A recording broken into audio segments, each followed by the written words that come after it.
Guess what, Lions? For as little as $5 a month, you can get access to exclusive bonus audio content and help this program grow by joining the Lions of Liberty Pride. To learn more, head over to lionsofliberty.com/support. That's a curious thing to me. How did Bernie Sanders make $1 million last year? By writing a book about how it's wrong to make $1 million. Genius. Welcome to the Lions of Liberty podcast. Here's your host, your guide, your shining beacon of liberty, Mark Claire.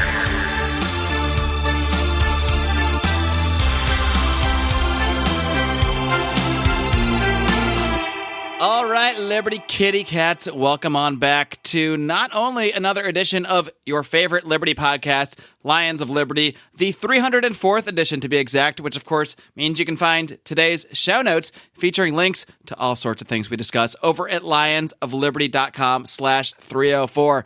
But it's also another edition of America's fastest growing libertarian drinking talk show. That's right, it's time for another edition of Libertarians in Living Rooms Drinking Liquor. Let me be your whiskey shot, quickly ease your pain, my loving arms.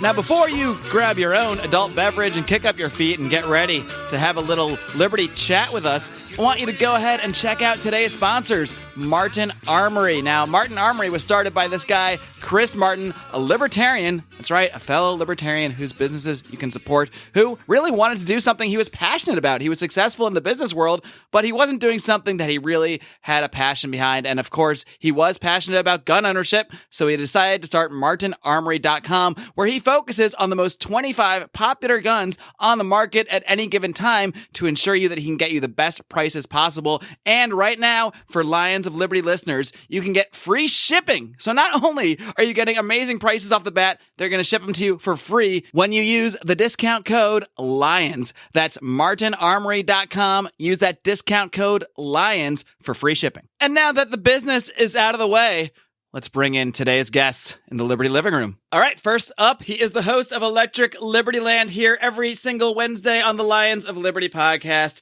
He is Mr. Brian McWilliams. Brian, are you ready to roar? Always ready to roar for liberty. You know who else told me that once? You don't know, do you? I don't know. Rip Torn? That's what I thought I sounded like when I said that. Ron Paul. That's the exact answer he gave me when he was on the show. Yeah, good old Ron. He said he's always ready to roar for liberty. So that was great to hear. Brian, what are you drinking over there? And by over there, I mean literally down the street. You live about a block away. Yeah, I'm drinking some delicious Costco premium small batch bourbon because I live the high life over here. Costco brand. I didn't know they were in their own doing their own brewing man. now. Well, Kirkland, it's technically Kirkland's signature brand, but you know what? It's 7-year-old, so they say, bourbon from Tennessee and not Rand Paul country, unfortunately, in Kentucky. But it's actually pretty good. I gotta say, it's not bad at all, and it's like $30 for big old liter of 7-year-old. Maybe Kirkland Booze will sponsor us by the end of the show. Next up, he is the man. He is the man responsible for sending me down the path of liberty many years ago by handing me a book by Harry Brown. He resides in Leesburg, Virginia. We do not know or if he actually works for the CIA or not, but we do suspect he does. He is Howie Snowden. Howie, are you ready to roar? Hell yeah, Mark. Let's do it. How did I know you would be? And what are you drinking over there in Virginia? You know, all week I was like, we got Libertarians Living Room Drinking Liquor coming up. I should go out and get some Blanton's bourbon or something, but I didn't. I've been too busy, so I've always got some Yuengling in the fridge. So that's what I was getting very nervous. I was like, he's just going to say he's drinking coffee, and I'm going to this whole thing's going to be over. I've been drinking fermented urine from under the radiator that I prepared. Yeah. As a good Pennsylvanian, I've always got some Yuengling, but didn't get to make it out to the liquor store. So jealous. Can't get it here. And ridiculous liquor laws. Lastly, but definitely not leastly, we have a very special guest this week. He is the host of an awesome libertarian podcast called Part of the Problem. If you haven't heard that yet, I'm surprised that you've heard of this show that you're listening to right now then. And he has a brand new stand-up special coming out soon entitled, very appropriately, Libertas. I am pleased to welcome back Dave Smith. Dave, are you ready to roar? Oh yeah, baby, ready to roar for liberty and for drinking. You're combining everything I love. Yes, it's all into one. When I emailed Dave about this, I told him, "Look, it's libertarians in living rooms drinking liquor. It's no big deal. All we do is drink and talk liberty." And he said, "Okay, that's my two favorite things to do." So, well, Yeah, Dave, what's here's the better? thing: is you'll know when Dave makes it big as a stand-up comic because he'll quit drinking. So No, come another on. hurdle yet, but still. is that what they do? Is that the path? Is that how it all works? Stand-ups, they Listen, start off, that's they're what drunk. these phony left-wing comics do. Okay, it's all being sober and bashing Trump. Not me. I'm gonna stay drunk and bashing the deep state. The Rob Delaney method of comedy is to quit drinking and then become a complete progressive fuck. Yeah, or And, I don't know. I should say something about like maybe I should just like become a transgendered and be offended a lot. I don't know. I got some options. Well, it's a long show, so we got plenty of avenues to explore as we go. So if drinking keeps you away from the left, then Mel Gibson's definitely in no danger of falling to that. Yeah. Maybe that's what it is. Is booze like a leftist kind of anti-venom, maybe? Well, Just I in will case, say I'm that- going to keep drinking every day. Here's what's weird to me. Okay, you know what's and I've found this in my world a little Dave, bit. Dave, by I've the way, found- what are you drinking over there? I don't believe I asked you. Oh, I'm sorry. Yes, that's right. I never even got. I'm drinking a Bullet Rye. Oh my God, Dave! Over This some is, ice. this is a crazy coincidence because Nicely I done. I'm actually drinking Bullet Bourbon, so we're very all very right. close in our drink choice. And I also have, because I need a chaser, I'm drinking some Angry Orchards and I got some waters here. I got a lot of liquids, but anyway, go on. Oh no, I was just saying. I think a lot of libertarians can drink. Yeah, no, I mean, definitely. in my experience from hanging out with libertarians, like they can certainly like the mainstream libertarians, they all drink. Like all the ones at Fox News, those guys all drink. Bill and, Weld, Bill Weld drinks. We know that. I've never hung with Have Bill you seen Weld, but that I think red Gary face? Gary Johnson probably just does more edibles, but he Yeah. definitely. Well, Rand Paul He's was having on fun. The Daily Show drinking bourbon, right? Not that I don't know if we want to classify him as a And or libertarian, apple juice, but we're not sure. libertarian light. I think if you're from You- Kentucky, you're obligated. That was actually a really crazy moment when Rand Paul was on The Daily Show. If you remember, Rand Paul actually said libertarians have this thing called the non-aggression principle. And it was an amazing moment for libertarians to be like, oh my God, Rand Paul is aware of the non-aggression principle. He's heard of this, huh? It's crazy. He should have just said it and then walked off the set and left everybody to Google I like it. how he says it like Perspective. those guys over there, those libertarians. They have this weird, quirky thing called the non-aggression principle, and some of them actually believe in it. The really crazy ones. So as you may or may not know, Dave, we don't really plan on what we're going to talk about on the show. We just drink and see where it goes. So is there anything on your mind in the Liberty scene that we can kind of pinpoint to start off our little diatribe here? And I don't know. I don't even know what the Liberty scene is anymore. It seems like the whole whole bar in scene Soho, is just I kind believe. of like, yeah. Well, there's like Trump, and then there's we're just kind of living in the Trump moment, which is the entire left wing like falling apart at the seams, and then there's kind of like I can't even have fun hate watching CNN anymore. Because it's just like too boring for me now. Like the Russia thing to me is just boring. And I don't even know. To me, I think the big story of the moment in Liberty right now is that Trump got in and everything's exactly the same. Like according to the left, we just elected Hitler. According to the right, we avoided Hillary. And really, I think what we all see is that things are like exactly the fucking same. Yeah, you know what? I saw this hashtag was trending on Twitter, which is hashtag bring back Obama. And I was like, why? For what? What's going to be different? I mean, literally, we're going to keep bombing other places. We're going to keep the same healthcare plans in place. What's different? I guess 1.6 trillion for the wall. I heard that was allotted, but yeah, otherwise, yeah, nothing's different from Barack Obama. Right. Except right, he and didn't get a Nobel Peace Prize yet. Of course, Obama, who deported millions of people and spent more money on ICE than ever before, and all. I mean, it's not really like any different of a trajectory. And then, right, like you said, I mean, what I can discern, the major difference of Trump being in there is that in Iraq he got held at an airport for like an hour and a half, and then the court said we can't do that anymore. That's basically been the big thing that's different about Trump, and everything else is continuing the same. All the same stuff Trump's been doing, bombing Syria, continuing the war on terror, everything. Like no one's upset about that. They're just hysterical over nonsense. That's my issue with the left. Because in an ideal world, do you guys remember when Trump was elected and there were all these memes going around that were like, well, at least we know the anti-war left is coming back. They didn't. They didn't come back. Instead, they put all that old anti-war energy into wearing pink pussy hats and, resisting something that we don't even know generically about Trump and focusing on nonsense like Russia. And then they forgot there was ever an anti-war position. I was talking to a friend of a friend, I guess, at the bar the other night who's kind of a resist person out in LA. Brian knows what I'm talking about. And I do. He really pissed me off. Yeah, Brian mentioned this on his show. And whatever, he's a nice guy. We were having a fairly cordial conversation, but he was basically just saying, I basically asked him, I was like, here's the problem. If you want to oppose Trump, please do. But can you at least oppose the really bad shit? Like the bombing of civilians and all the people that are dying overseas. You guys are just ranting around with pussy hats on and I'm supposed to take this opposition seriously. And he tells me, he's like, that's a good point you make. That's a big conversation we've been having in the movement is whether we should come out on the foreign policy thing. I'm like, how is that a conversation you're having? Should we speak out against babies being bombed? I'm not sure.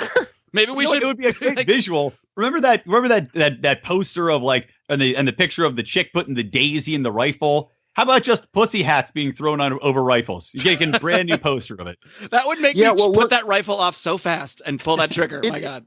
It's become pretty obvious to me, man. And I mean, it's almost like I'm a guy who grew up kind of on the left and in a left-wing environment, if you will. Not really politically, but just like culturally.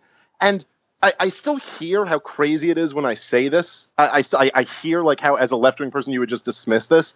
But the truth is I just kind of came to the conclusion that these people on the left, they really just kind of hate white people and hate America. It's not about being anti-war in the way we are, where you're like, oh, there's some innocent person who's getting fucked up because of this, and that's wrong. That's wrong. It's not like that. They just kind of hate everything that symbolizes capitalism and white men and oppression. And so once Obama's in there, when he's the smooth talking black guy, you just can't convince him to be against anything he does. It doesn't matter because he's culturally with them. When it's George W. Bush and it's a white Republican Texas guy, then it's easy. But again, when it's if you have anything where the reason why people on the left, and I'm a big blowback proponent. I'm not like someone who goes off about how terrible Muslim culture is. But the reason why they can't ever criticize anyone who's Muslim, it's they don't. You eventually go, oh, you don't actually care about women's rights. That's not actually what you care about. And they didn't care about being anti-war. They don't. They really are. If any of us are turned off by the bigotry of the alt-right, they're the real bigots. It's the left. They just hate white people. And at least Trump supporters actually criticized him when he does something wrong. When he bombed Syria, there was some outcry. And even Ann Coulter is tweeting anti-war quotes. It's what fucking universe do we live in now where I'm turning to Ann Coulter for my anti-war commentary? It's bizarre.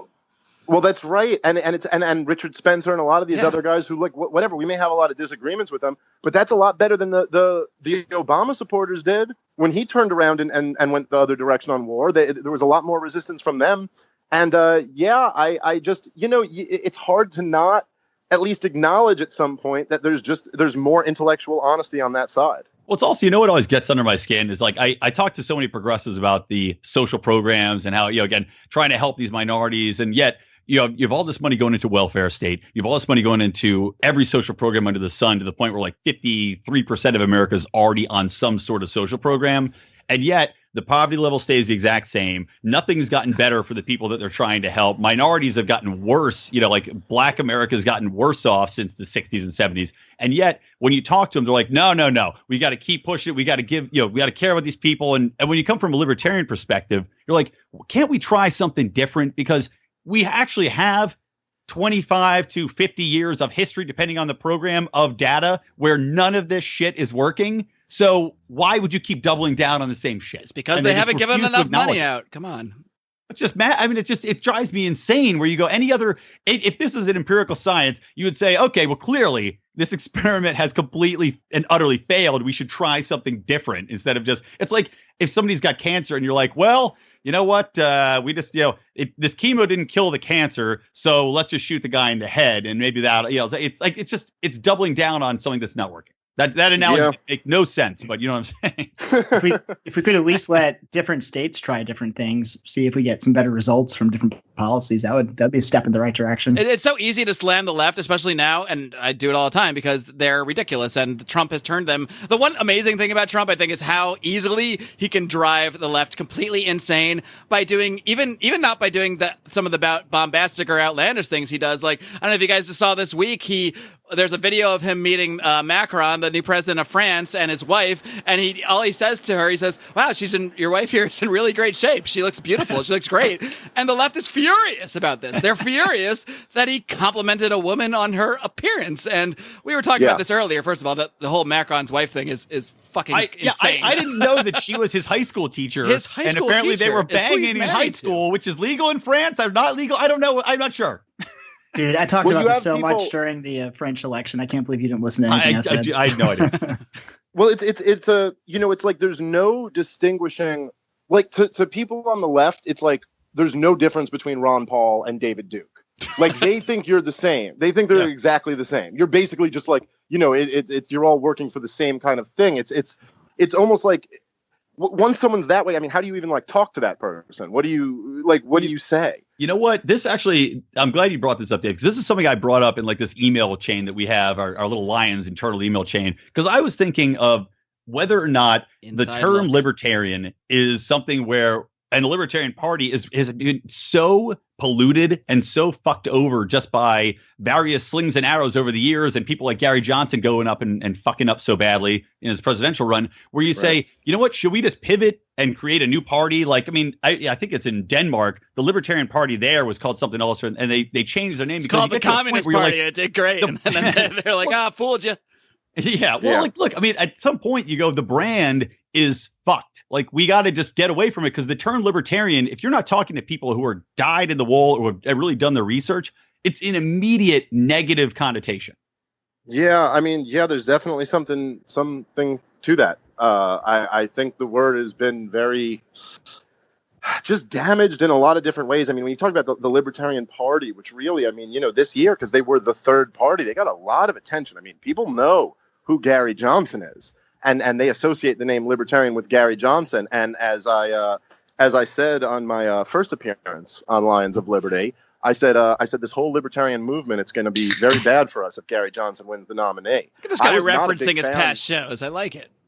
Tying things back. I was not a big fan of anybody else running, but I was. I thought you were going to say not a big fan of the podcast. Thank goodness. I was not a big fan. I wasn't even happy to be on it. I actually hated it being here, but you guys bribed me with booze that I bought myself, so I came back on.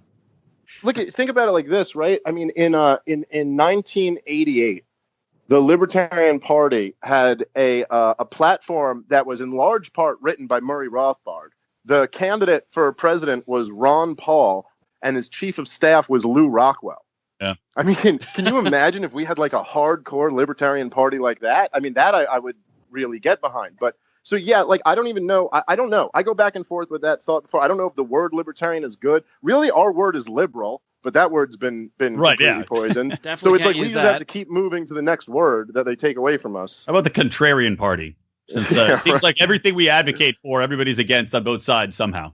Dude, I've been so disgusted with the Libertarian Party recently. The most recent thing was, so because everything they've been doing, I don't care That's a strong word for you, Howie. I don't care what party you're in, as long as you're for liberty. So I was glad to see that Austin Petersen is going to run for governor as a Republican. Senator Howie. I want to get your facts straight. or senator. You might be mixing it up with Larry Sharp. And what's her name?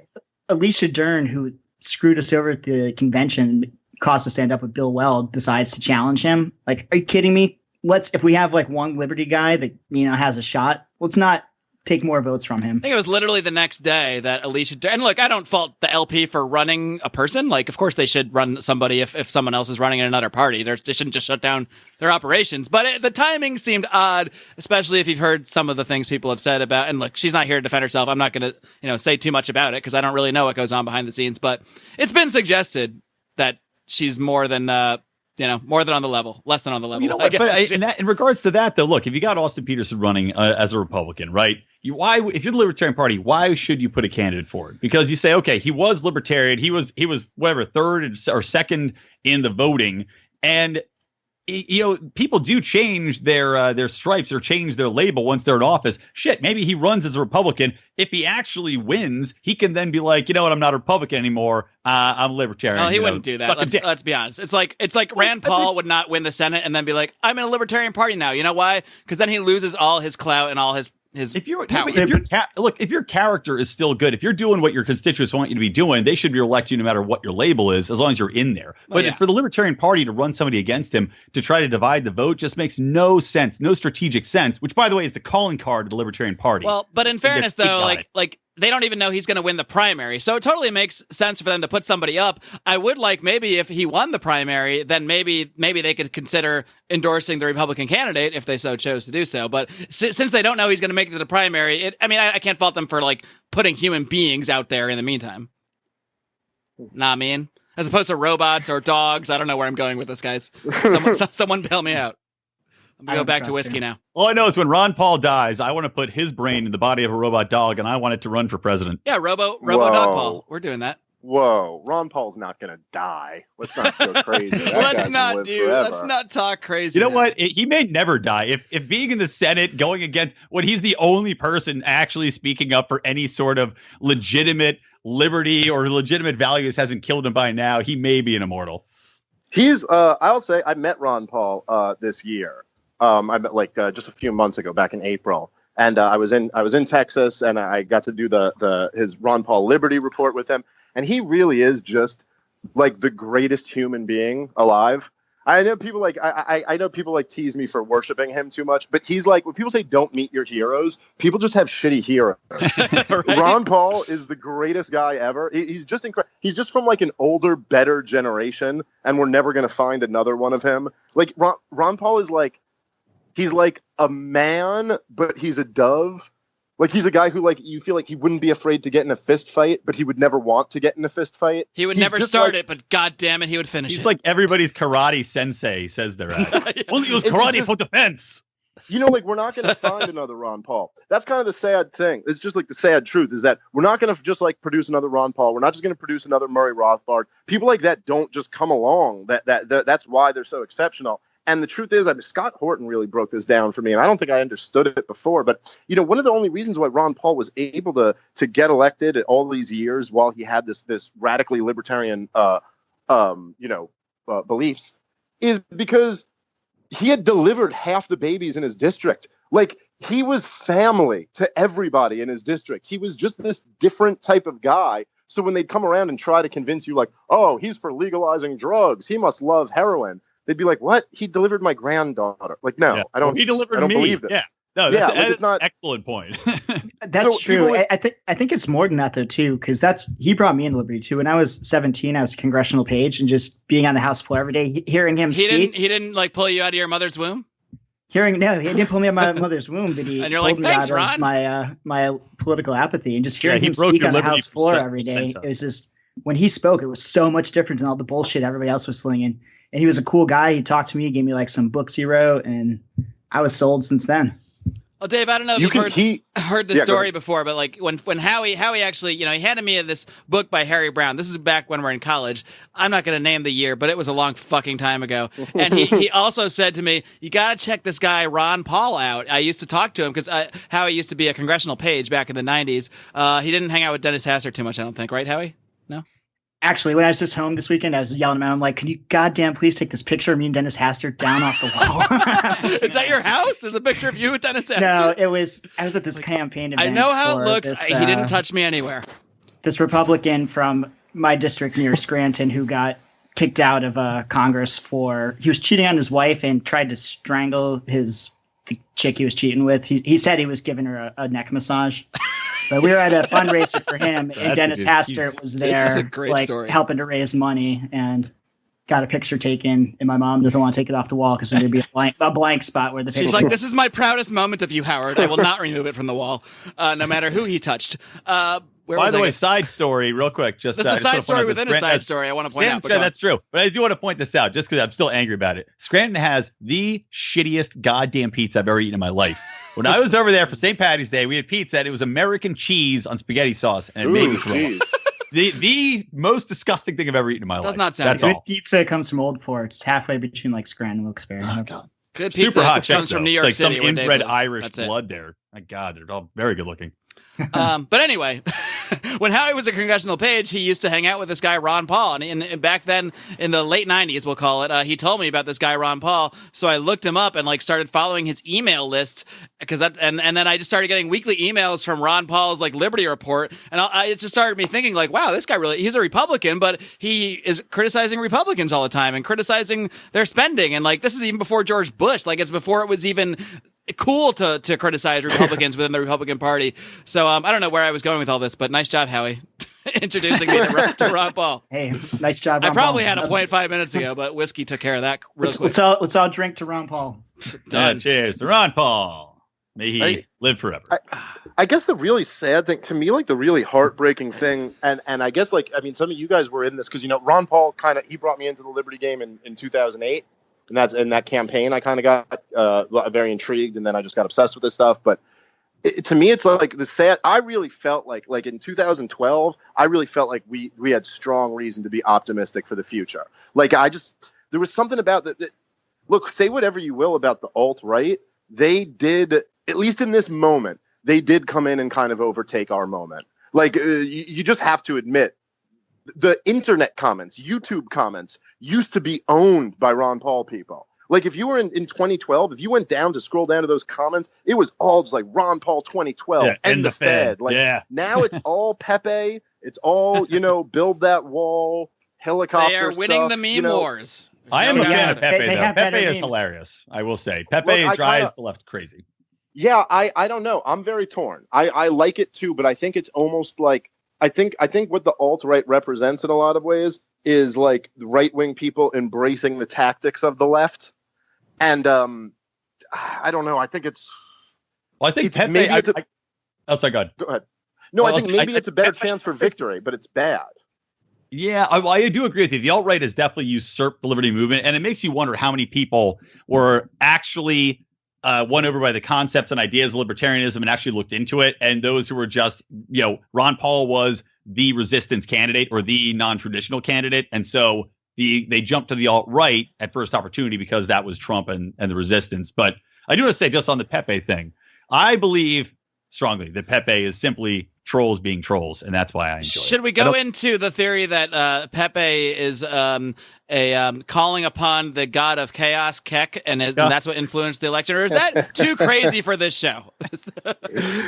Nothing's too crazy for bourbon-infused liberty talk. That's true. Well, I'll tell you, if you want to go down the conspiracy wormhole, Let's go. I Let's do do think it. it's always the other thing that really buried the Ron. I think there's two things that really buried the Ron Paul moment, or the Ron Paul movement, or the revolution, as he used to call it. That One, really the kind of stopped Illuminati, that. and two, the Rothschilds. Done. And the fucking news. Well, obviously that's who's funding all of it. But I'm saying that what manifested, it's like the alt-right, like what I was saying before. But the second part is really the Bernie Sanders campaign. Like Bernie Sanders was almost it's like if the CIA had sat down and gone, okay, let's look at what Ron Paul did. Now let's take all of that and just apply it to a left-wing propagandist. They couldn't have done a better job. I mean, it was like what are we going to talk about now? How Ron Paul used to draw lots of college kids? No one remembers that shit anymore because Bernie Sanders just came in and all the records that Ron Paul broke, the fundraising records, Bernie Sanders broke. All the drawing college kids records, he broke. So now it's just almost like Ron Paul was this older truth teller talking to college kids. That area has been claimed by Bernie Sanders. Yeah, they even stole his fucking Love Revolution sign. I saw Bernie Sanders with Ron Paul's Revolution with the backwards love in there, and it made me want to stab someone in the eye. Violate the non-aggression principle. It is a good theory. They were like, look at this guy who charged people up 2 election cycles in a row. He's old and white. Hey, who do we have who's old and white? I mean, it might have been that simple. If they had just gotten an old black guy, and he would have won. They obviously have the goods on him, too, if he's going to be such a pussy and just back Hillary Clinton after knowing that they robbed him and cheated him. And, like, there's got to be something over his head for him to be acting the way he is. Oh, well, I don't know if there has to be something over his head, or it's just the fact that, look, I think even people like us are all easily fooled by a kind-looking older guy. I mean, I think everything starts to make sense with Bernie Sanders once you entertain the possibility that he's a fucking liar. and a propagandist. And then you go, oh, it all starts to make a ton of sense. The guy's enriching himself. The guy made well over $1 million last year. He's not like giving 70% of it to charity. He doesn't believe his own bullshit. That's a curious thing to me. How did Bernie Sanders make $1 million last year? By writing a book about how it's wrong to make $1 million. Genius. That's fucking It's brilliant. like O.J. actually. Simpson making all that money on how I did it, or if I It's like, if I did it. Were he to do it? Well, I mean, you're gonna say you're the anti-Wall Street candidate and then endorse Hillary Clinton. I mean, it's like if Ron Paul endorsed McCain in 2008. It's like, well, what else could you, if Ron Paul endorsed McCain, what else could you draw from that other than he doesn't really believe in what he's saying? He has made some endorsements, though, that I was kind of sketchy about. Well, Well, it's like on the Senate Not level. McCain, but I think it was Ted listening to Cruz. your podcast this morning, Dave. You're talking about Chuck Schumer being Wall Street's favorite, Yeah. right? I think I was listening to it today. I was like walking my dogs, and it's just like that. You got this guy who's known for being anti-Wall Street, blah blah blah bullshit, and yet what's he doing? He's putting through bills that enable everybody to regulate competition out of the marketplace. What's and it's that like, guy's it's just name? all such horseshit. What's that guy's name? Cuck Schumer? Is that what his name is? Ah, there it is. There we go. There's Yeah, a. I gotta give Howie credit for that because he called Chuck Todd Cuck Todd earlier, so I kind of stole that. But I've heard. Yes, I've. My friend Mike Brancatelli used to refer to Chuck Todd that way Also too. past We used guest to on watch the him show. we every were now saying and that I guess there might be some dirt coming out about Chuck Todd. So we'll Ooh. see. do you have any of that dirt, or are you just teasing us? No, he was threatened on Twitter. He was Did arguing Chuck with Todd somebody. touch you when you were a page? Tell me. I thought you were going to say Tell we us had on dirt air. coming out about Mike Brancatelli, and I was going to be like, did Dave come on this show to talk about He's like, and let me tell you about him. He's a real piece of shit.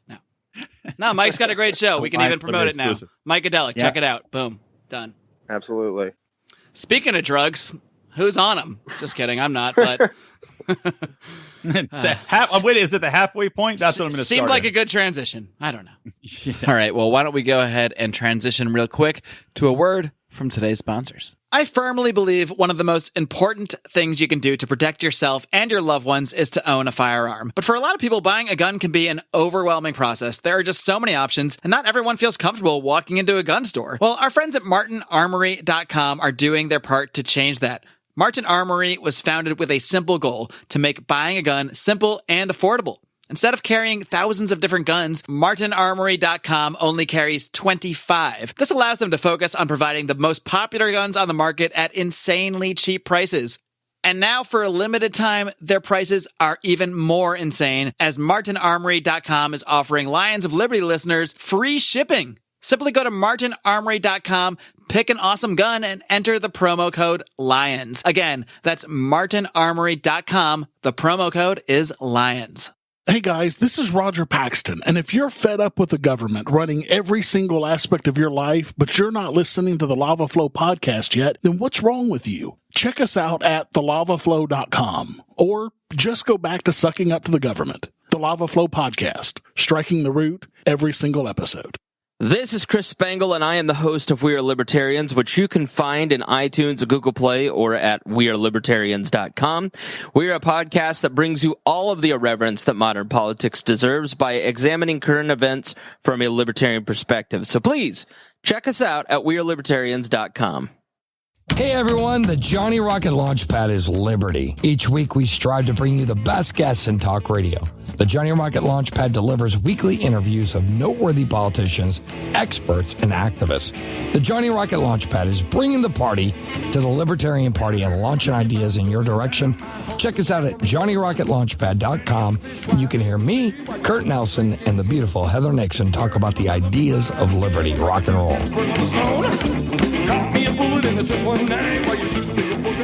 What do you guys think of, I thought of something earlier when we were talking about the meme thing, and I don't know if any of you guys saw Larry Sharp's announcement for governor. I tuned into it. It was like a Facebook live stream the other night, and he actually said this phrase. He said, "The meme wars are coming." He basically said, I want to recruit people. I want all you guys to gather and help me with this campaign and help you spread the ideas of liberty. But I thought it was interesting that he said the meme wars are coming, because I think he understands the world we live in, and that maybe maybe I'm just making up shit right now. 20% of the population is very heavily influenced by Facebook, the younger generation. But that number is going to shift and shift and shift until it's like basically 100% is influenced by this stuff. So he's right. I mean, this is how, whether we like it or not, I don't think memes are the best way to communicate ideas, but it's the world we live in. And these are the methods we're going to need to adopt in some way, shape, or form, or at least understand if we're going to be successful in our own communications.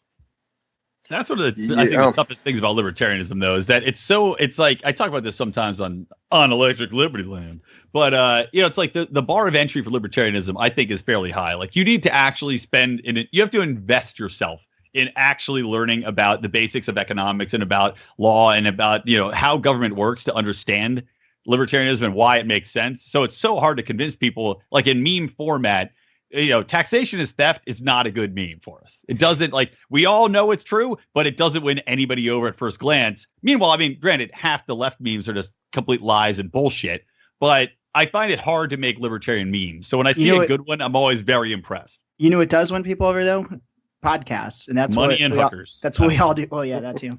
But I think why I put all my money into those three things. Podcasts, money. Wait, I put my money into money? What? I think this show, Dave's show, all the shows like Jason Stapleton, all these things are super important about getting the message out. That's people aren't going to sit down and read a book, but they will, listen to a podcast in their car. Right. And they're all, look, anyone who's listening to your show or my show, any of the Jason Stapleton, any of these other, Tom Woods, any of the great shows that are out there, like those people, they're interested in a lot of the same things we all are. Like whatever that personality type is, we're like the taxation is theft meme it's not a great meme. It's a great logical point. We like that. Like we respond to that. And there are others like us. Like I was just out there and you guys were just out there and you were convinced and other people are like that who can be convinced. But if we're being honest, that's a very small percentage of the population. So while it's great that we'll keep doing this stuff and we'll keep talking to those people, look, if you're talking about what's actually going to win over the masses in an election, I just don't, it's just so much easier to propaganda plays on people's emotions. It's not about winning over them logically. It's like what Marxism does for people is that it tells them that they're right and they're getting screwed over by all these other people and that you should have it all. Like that's what actually motivates people. It's not like, let me make a really coherent argument about how, taxation would be considered theft if anyone else did it. So why is it not morally the same thing when this group of people, like that wins us over, but not most people. True. Well, I think Ron Paul, part of his appeal was huge, was that he was a legitimate anti-war candidate. I mean, he was the only one to talk about blowback, which, we all remember the famous Giuliani moment, that lisping douche.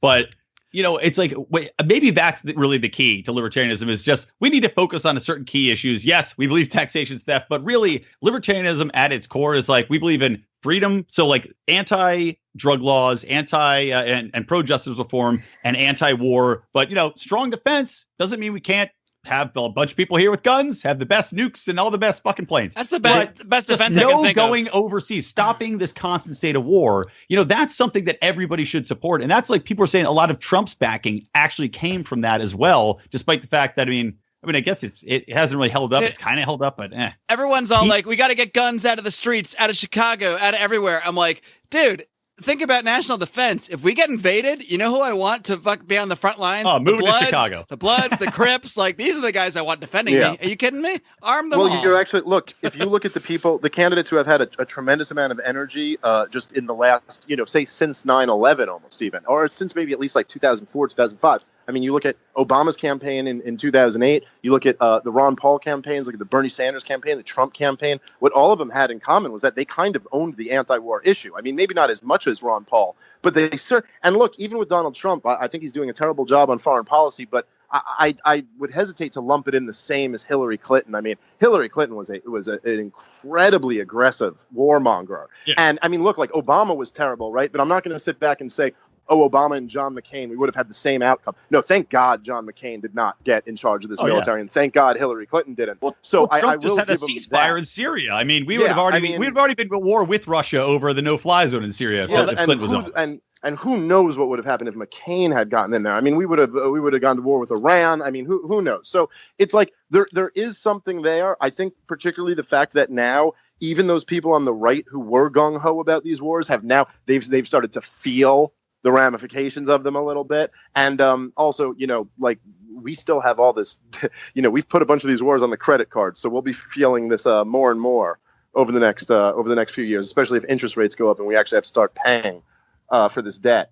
But I do think you're right. I think there's a big anti-war opening for people to argue that. Unfortunately, now it seems like a lot of the energy on the right has gone toward blasting, Islam as a culture, as a religion, which again, I'm not really against, but it just doesn't leave much room for blowback, which is such a bigger, more important conversation, if you ask me. No, that's a good point. And I do think at times that some people have, I don't think it's a ridiculous point to say that, if a country with, say, some semi-Western values in like individual rights sense, I don't want to describe Europe this way really too much, but if you suddenly import 30,000 people with like very different conceptions about rights and about how women should be treated, like it's not a crazy thing to say you might have some problems from that. And that's different from saying, and I know you're not saying that, but people act like they're the same thing. No, you're right, but look, I think there's something where the left wing has created this, the politically correct. They go the opposite way. It's this weird cultural Marxist like world that we exist in. So people are uncomfortable to say, but of course, the values in third world countries are not as good as the values in first world countries. Oh no, you're not allowed to say that, Dave. You're not allowed to say that. I think it might be less about Islam than that part of the world is kind of still back in time. Exactly. That's what it's like a backwards part of the world. They've never went through the Enlightenment. They're living in the past. Yes, I think it's not the religion. It's country. You go to any third world country, you're going to find some views that are really goofy and out there. And yes, like you said, they did not go through the Enlightenment, which is, by the way, as a libertarian, of course, this is what's huge about it. Look, the government is not the only thing that can violate liberty. We live in the what's great about the Western civilization, and the reason why Western civilization has produced the highest level of freedom and wealth that any recorded human beings have ever seen, is because there's a vastly larger degree of individual liberty for people in general. Forget. Look, all the arguments we make about like as ANCAPs or whatever, where you'll be like, well, what if any other group did this? What if any other group initiated force? Everyone accepts that no other group can initiate force. The reason why we fight the state is because this is the last vestige of where it's still accepted to initiate force in modern Western society. Now, this is devolving now with people like Antifa, who think it's okay to initiate force wherever they want to. But look, if you went into some Muslim country and you were to say like, oh, well, how would you feel if the government went around and threw a rock at some guy's head just because he denounced Islam? Would that be okay? They'd be like, yeah, I can do that too. It's about individual freedom. And if you say you respect individual freedom, then of course you have to prefer Western civilization to any other civilization currently. Yeah, agreed. Yeah, logically. But logic is a tool of oppression is the problem with a lot of these people. That's right. For all I bitch about everything that's wrong with America, I still think it's the best place to live on the planet. That's what I was just going to say. Is anywhere. Empirically, it is the best place. Like, we are all so unbelievably lucky to be here, and it's like all these progressives don't understand. I don't think anybody on either side understands. It's like, look at the overall state of things. You guys are saying things are so shitty. You're marching in the streets over women's rights. Exactly. What are you talking about? You're about? allowed to do that. Think about the fact you're allowed to do that. In Saudi Arabia, your heads are all gone. Pussies on your fucking heads. Vaginas on your heads. You're marching in the street. Okay, can I tell you? Listen, I completely agree with you. And I had two moments that really kind of turned me around a little bit on this. You know what would be the greatest? Sorry to break you off, Dave. I'll go right back to you. I just had an idea, and I'm afraid that I'll lose it to booze if I don't say it. But it would be a truly libertarian venture to organize a pussy hat march by libertarians, but with all women and gay men in Saudi Arabia, in Riyadh. Let's do it. Well, we wouldn't be stoned to death at all for that. And by do it, I mean tell other people to do it, but not actually do it, because I don't want to get stoned to death. Anyway, sorry, Dave. Go on.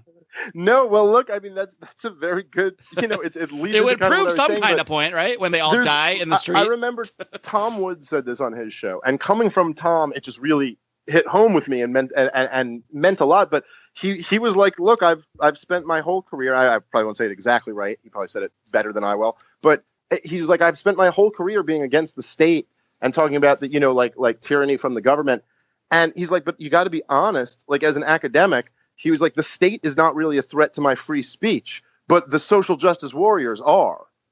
And as someone who's like sitting here, like kind of like always anti-state, you're like, wow, you have to acknowledge that's a really good point. And when the most libertarian guy in the room is saying that, you kind of know. And then there was this other moment where I saw this video, and it was like some left-wing protest thing, and they're literally screaming in these cops' face about how they don't go in and arrest. I think it was Gavin McGinnis, my buddy Gavin was speaking. He's a Nazi to them, so they're like yelling at the cop for not arresting Gavin for coming and giving a speech on charges of a talk. Was that where the female professor was? Yes. Was she like, you're proud boys, you're proud boys, you're proud like boys. something out of fucking gangs in New York. And then you got these college kids sitting there, and they're screaming, they're chanting in these cops' face. They're going, "This is what a police state looks like. This is what a police state looks like." And I'm sitting there, and the cops are letting them. And you're sitting there, and you're like, it's really not. Yeah. It's really not what a police state looks like. Where the cops beat the shit out of you when you say that shit. That's what yes. Like, I have a video, it's like from 4 years ago or something like that, that's up where it's like Dave Smith, Welcome to a Police State, and it's talking about America, and, we lead the world with incarceration, all this. And it's like uncomfortable for me to be on the other side, because I want to be like with you, like, fuck the cops. They are a tyrannical group who go around harassing and kidnapping people. Yeah, fuck them. But it's hard to listen to this fucking, like, this left-wing privileged college kid screaming, "This is what a police state looks like." Well, actually, this is a really bad example of that, because the cop's sitting there letting you scream in his face. It's just hard. It's hard to not. If you're getting your face beaten in while you're saying that, I might take you a little more seriously. Where did all this? This is what they're getting upset about. Meanwhile, when Obama's in office, this NSA spying shit came out, and there was a good media coverage, but no one's, he's still not denounced as, oh my God, the president that oversaw the largest domestic spying / liberty infringing operation ever conceived by a government. No one's mentioning that. But right. But God knows we need to yell about the police state and the fucking state in these cop spaces because a guy who doesn't agree with you is speaking somewhere. Yeah, it's like a cartoon, dude. It's like we're living in a cartoon. Like it's Obama. Not only that, the biggest spying apparatus, the largest transfer of wealth from people to banks, largest banker profits ever, the most sustained bombing campaigns, at war every single day of his administration, and also the fucking deportations. The thing that they're getting mad at Trump about. I mean, I know people. Some of them are turnaways. I know, but he still deported like a couple million people. I don't even get that argument that they make where they're like, oh, well, a lot of those Obama deportations were just turned away at the border. I'm like, so? Like, how's that better? Why? Like, you're still impeding people's travel. Like, even better then, if that's okay. As long as Trump gets them at the border, it's fine. Well, there's two different, I got to say, I don't know exactly where I stand right now on the immigration. It's a tough one. I think it's the most difficult libertarian issue, maybe like semi-tied with IP, I guess. I don't know.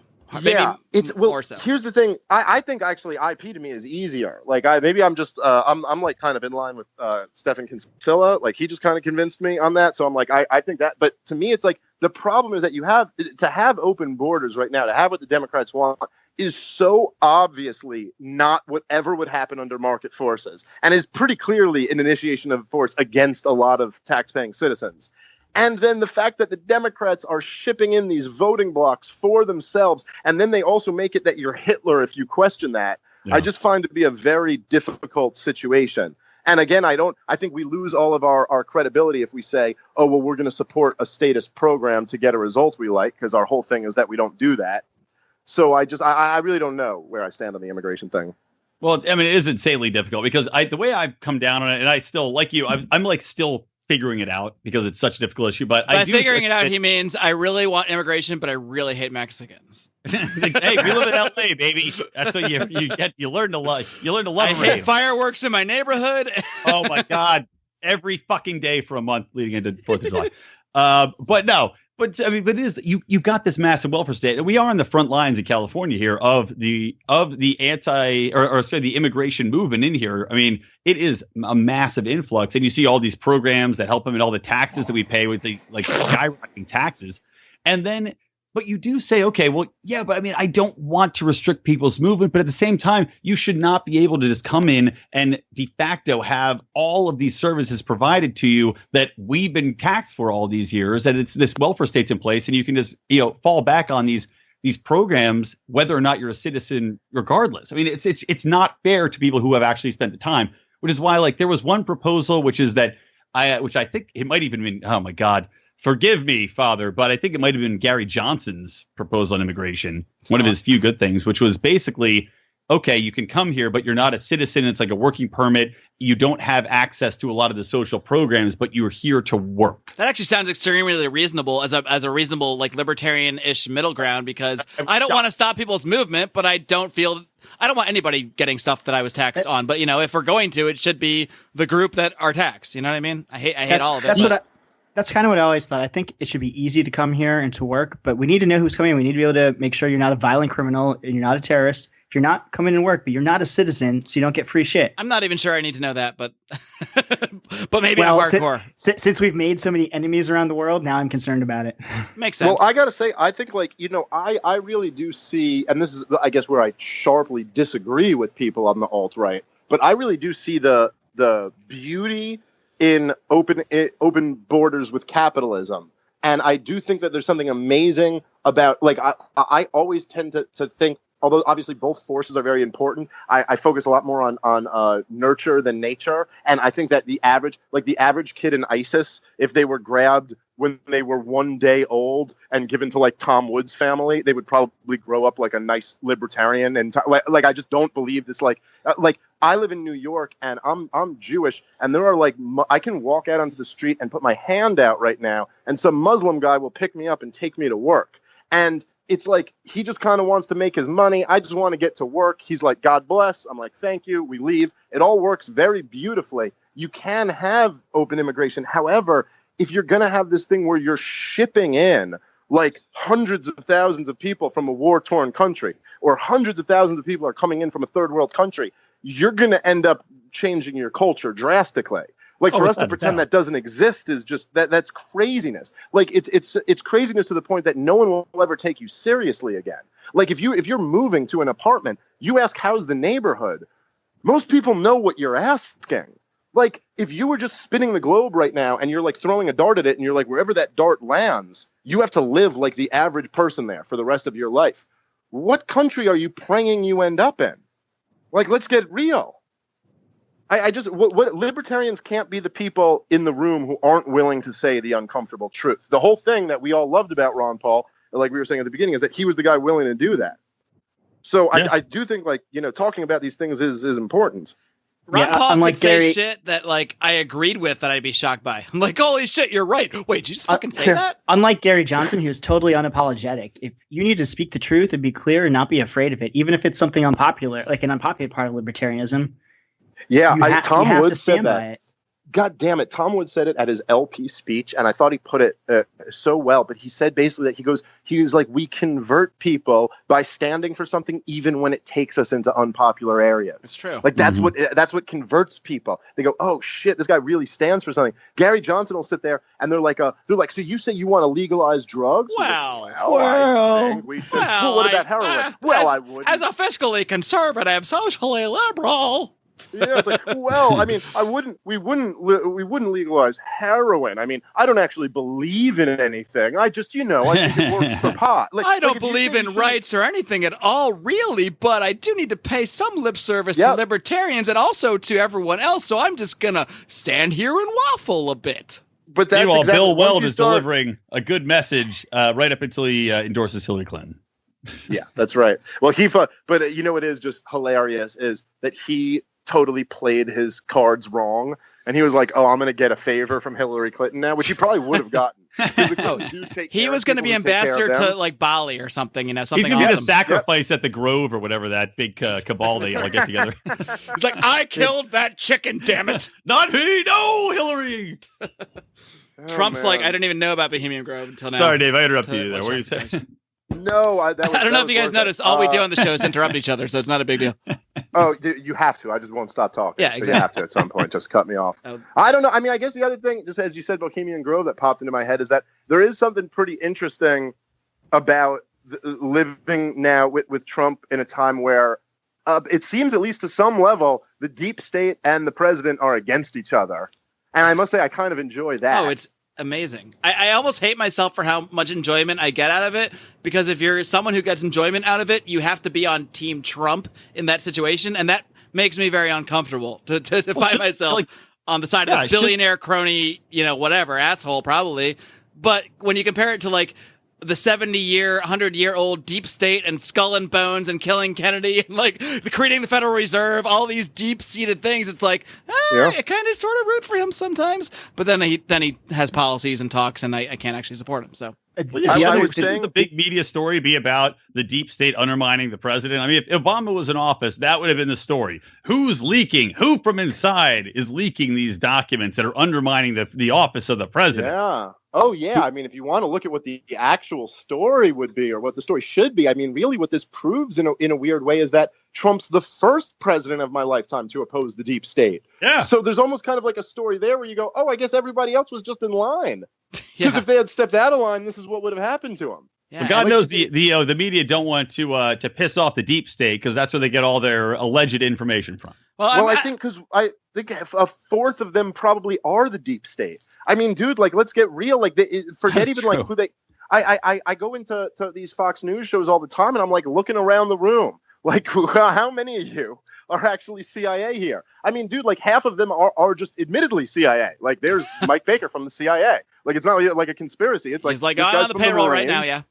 Yeah, like, I mean, it's just like that's what it is. And the other half are like, yeah, we probably do take some money somewhere, I guess. By the way, I'm gonna wedge in a question from our forum here. Don't do it. That's for the bonus show. No, we always not even get there. You will not. No, we're getting there. You are not allowed to say that question. Oh, that's just for Pride members, and they will get that when they pay money. Fine. See there, sign up for the Pride, guys. The other thing I love about the Trump presidency is this war on the media and finally exposing how corrupt and fake and what bullshit it all is. If nothing else, he can be the worst president ever, but just getting this exposed is awesome. We never would have got this with Hillary. And that alone makes me so happy. If nothing else, we wouldn't have the combativeness. And I think that's a good thing for everyone. There's something pretty amazing that they won't.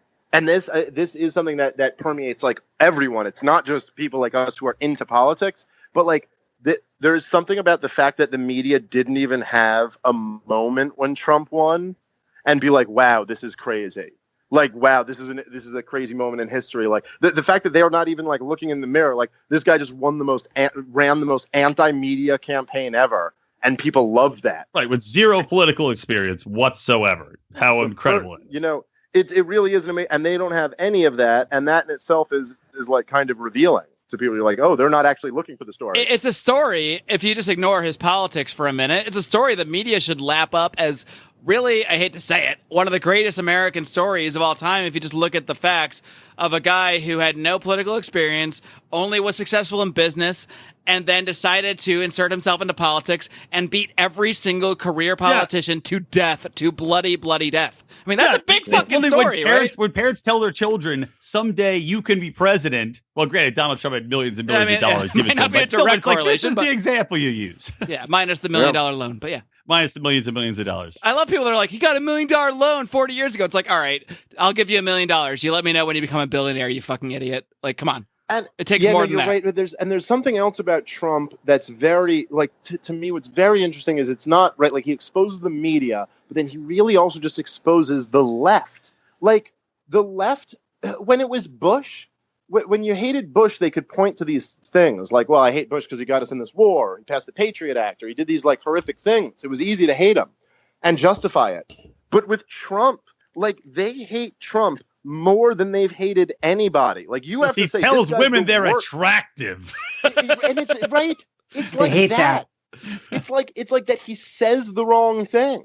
And so you just have this thing. So you realize, and I mean, this isn't like we're living through a cartoon. There are these people on the left, and I'm not even slightly exaggerating when I say this. You could not generate a fraction of the outrage if Trump bombed the shit out of a third world country tomorrow that you could if he made remarks that were insensitive towards transgender 100% true, because he is doing that, and that is what happened.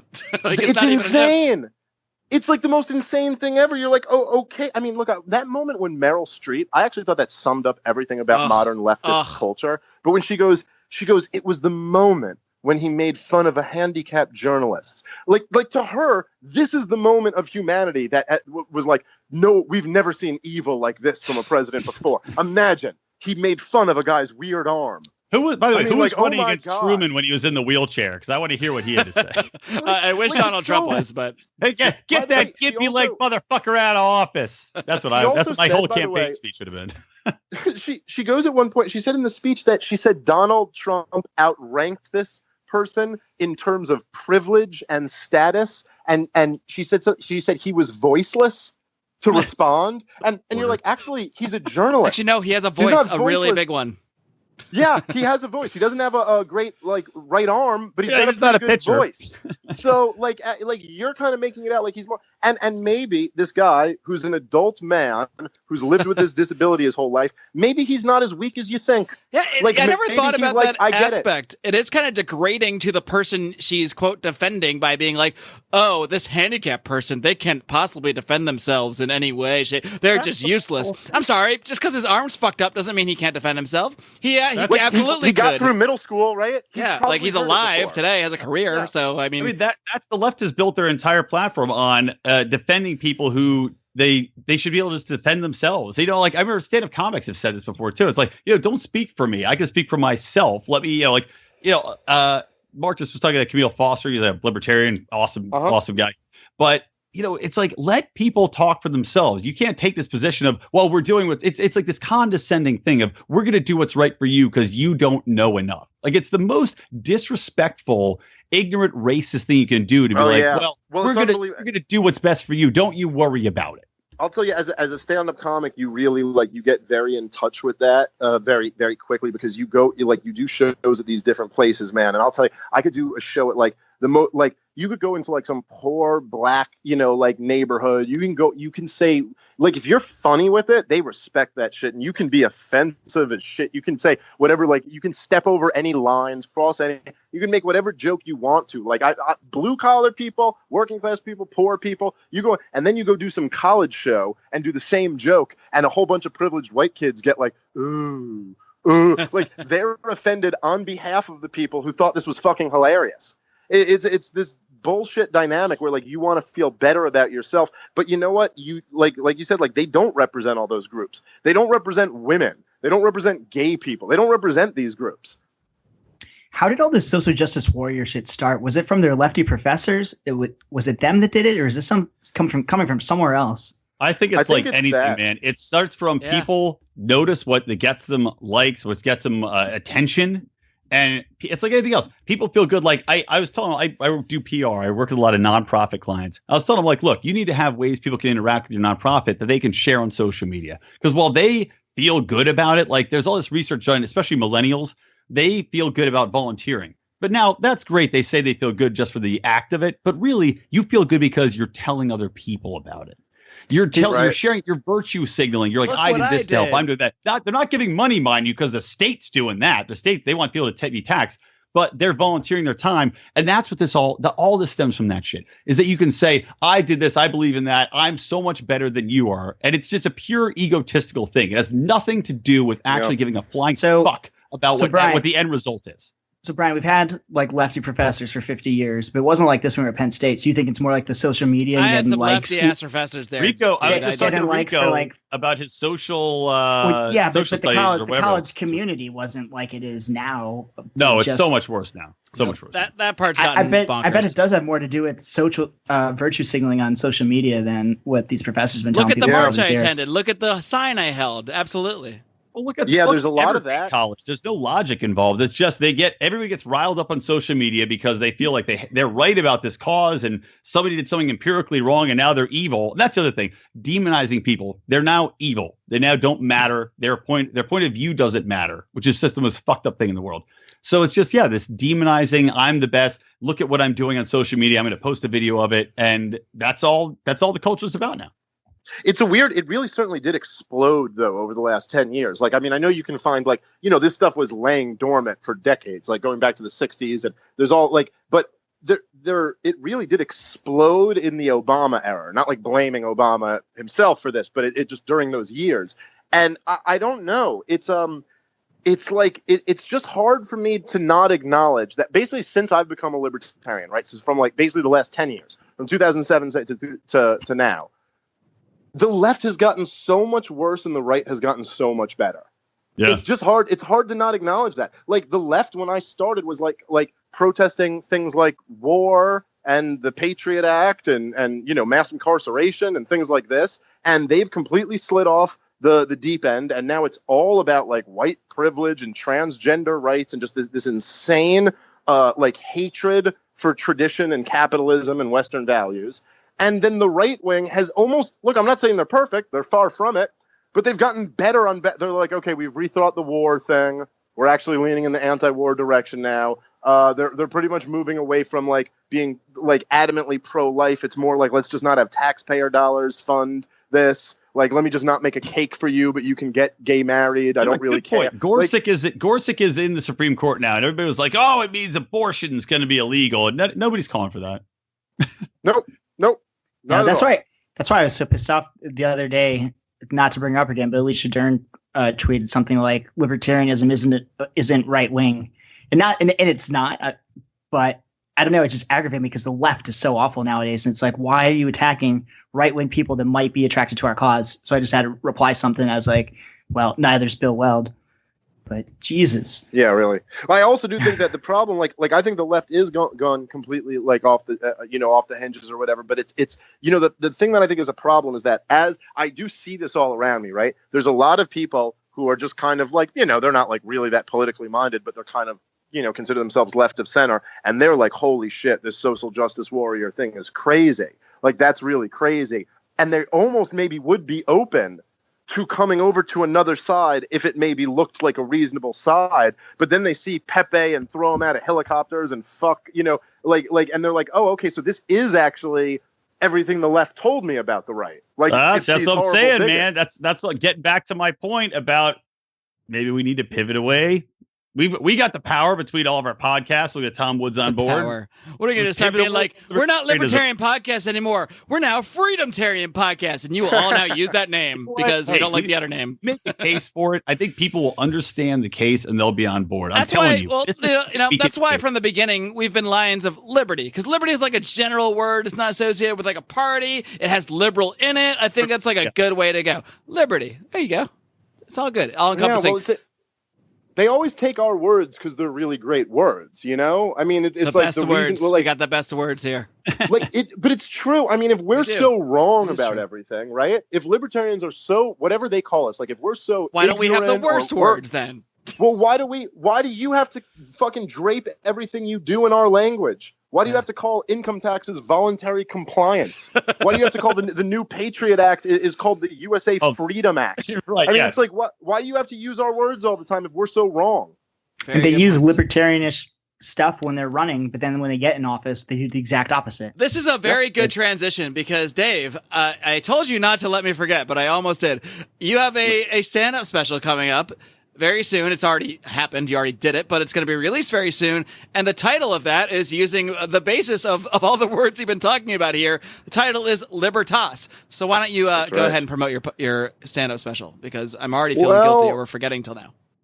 It's my first one, my debut stand-up comedy special, and I've been doing stand-up for about 11 years now. I'm very excited for this. So yeah, we filmed it a couple months ago here in New York City. It'll be available in August, mid-August. I don't have a date quite yet because we're shopping it around a little, but it'll be available on everything. On and Google, people can pre-order iTunes, it now, though. Stuff. Is that right? Yes, soon? yeah, DaveSmithLibertas.com. Yeah, not to do all the work for you, but no, well, I appreciate it. DaveSmithLibertas.com. Be sure to check that out. I may, if you guys are lucky, toss to a clip of that at the end of the show. In the meantime, though, well, not in the meantime, we're done. We had a good slog, but there is a meantime because, as Brian sort of slyly referenced, or not so slyly, we are going to keep this going after the show. But it's going to be exclusively for Lions Pride members, our paid group. You guys are the ones who fund us, the ones who keep us going. So you get to get some bonus questions answered by Dave Smith in just a minute. But folks, do you guys have any final words before I officially sign us off here? We've talked about a lot of things. I'll just go around the block real quick. Brian, any last words here? No, I wanted to talk about the whole transgender issue of psychologists and psychiatrists. You can tease getting into making, basically the affirmation of anybody that thinks they're transgender in the wrong body, and how I think that's incorrect. But put that not enough time. Maybe we'll talk about it in a minute. We'll see. Howie, Final thoughts, final words, any Dennis Hastert molestation recollections that have cropped up in the last hour? Or How many fingers, Howie? I don't mean to analyze you psychologically, but We didn't get into it, but net neutrality is bad. that's fair. Dave, any final words besides encouraging everyone strongly to go check out Libertas and pre-order that shit, because you've posted a few clips and there's some funny stuff out there. I was dying at your bit about the the sign language translator from yeah. That was good stuff. Yeah, please go check out those clips. They just put out a couple of them, and I'm very happy with how the whole special came out. So please go check that out, DaveSmithLibertas.com. And it's good to be here with you guys. I admire all you guys. I love what you do. It has been an absolute blast, Dave. It's been so fun having you here. Be sure to check out DaveSmithLibertas.com. Be sure to pre-order that stand-up special. It's gonna be awesome. Until next time, folks, don't forget to live long and live free.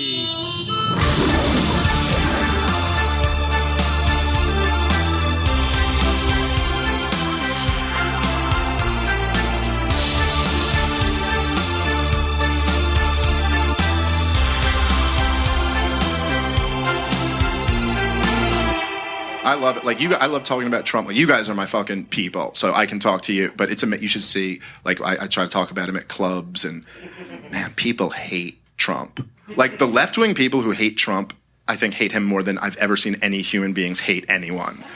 Like, it's insane. You get on stage, you just mention Trump. You're like, I was watching the news the other day, and Trump's on, and they're already like, what?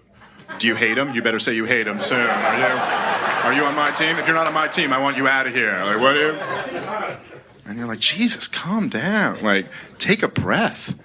That's my advice to all you people who hate Trump. Just take a fucking breath. You're blowing it. You're all overplaying your hand. You're making them look better.